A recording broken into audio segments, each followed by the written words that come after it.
Good morning, everyone. Today's April 8th. It's Wednesday. It's a gloomy, rainy day. And I don't know. I'm not feeling it as much today. I'm not really feeling it. But I'm going to get it together and I'm going to power through this number corner. So our shape yesterday was the rectangle. We know a rectangle has opposite equal sides. It's a quadrilateral. It has 90-degree box angles. And here it is. And we are testing it for what? Symmetry. And what is it meant to when something is symmetrical? It means you can cut a shape into two congruent parts. So with my rectangle, I am able to fold it in half. And I do get two congruent parts. I have it right here. And we know how to write 1/2. And then if you actually take it and you fold it again, you'll notice a rectangle can actually be folded into 4 congruent parts, meaning what is that? Each part is what fraction? 1/4. And then another way to say 1/4 is 1/4. Either way, it's the same thing. So a rectangle, when we fill out, that's the wrong thing. Here we go. A rectangle, you'll notice I put my X. It can fold into 4 equal parts. I just showed you each part is 1/4. Is it symmetrical? Yes, of course it's symmetrical. So right now, get my big face out of the way. Look at our pattern. We have folds into 4 parts, square, folds into 2 equal parts, triangle, folds into 0. Then it repeats, 4, 2, 0, 4. What do you guess the next shape? How many parts will it fold into? If it holds true to our pattern, it will fold into 2 equal parts. And therefore, it really can't be a square because we know a square can fold into more than 4. It can actually fold into 8 equal parts. A square can. Maybe even 16 equal parts. So let's turn our next calendar marker. Ready? Make a prediction. I noticed the quadrilaterals repeat, square, rhombus, rectangle. I'm going to predict it's a letter. Oh, it is not a letter. What shape is that?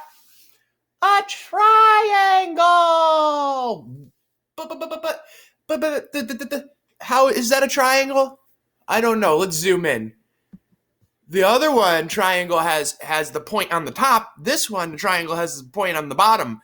Does that mean it's not a triangle? It's still a triangle. Remember, they can have the point facing sideways, facing up, facing down. We know what makes a triangle a triangle. Closed 3-sided shape, angles add up to 180. So we know that. No curved lines. Yes, that is a triangle. And does it look symmetrical? I think it might be. So we will check that tomorrow. And now let's spin our spinner for our popsicle sticks. Another 3. So before we had 6, we are going to add 3 more, and we still aren't able to regroup and make a 10. We are 1 away. We are going slow this week. 3, 3, and 3. So 3 plus 3 plus 3 equals 9. 3 times 3 is 9. We have 3 sets of 3. Any way you want to look at it, but we cannot regroup and make a 10 yet because we have 9 popsicle sticks. Now our equation, 133rd day of school. Let's write 1.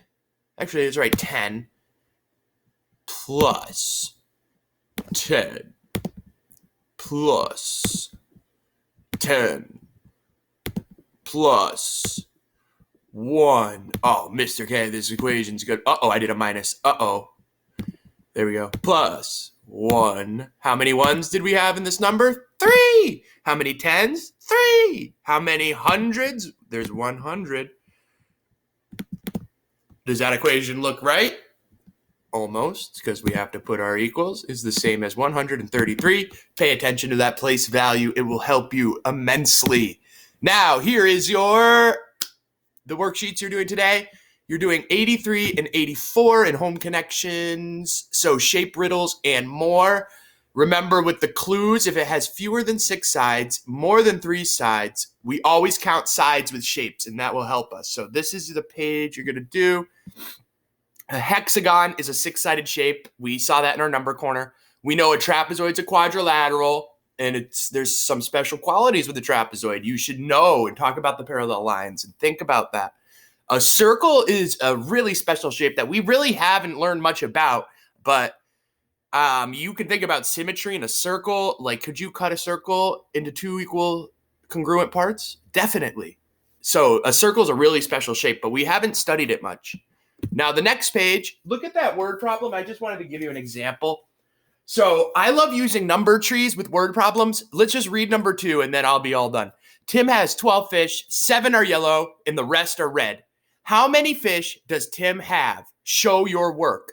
So when you have a word problem and they give you 2 numbers, you can usually make a number tree. You just have to know which number goes on top. And the number that goes on top is the whole. It's the largest number. So Tim has how many fish in all? 12. So 12 would go on top of our number tree. And we all know how, or some people call it a number bond, whatever, it's the same thing. So 12 is on top. Now, what's the other number that was given to us? 7 are yellow and the rest are red. So 12 would go on top.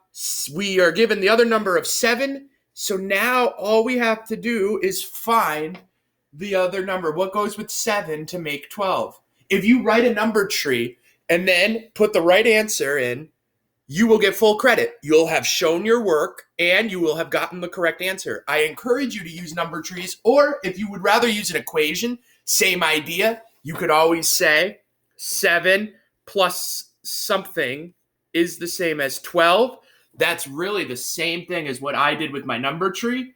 But I always like number trees. If they give you 2 numbers, find out which number you have to figure out. And this is a part that goes with 7 to make the whole of 12. So I encourage you to use number trees for word problems. And with that, I am all done. Have a great, gloomy, rainy day and watch all my videos. And I will talk to you tomorrow when I test that and stop the recording.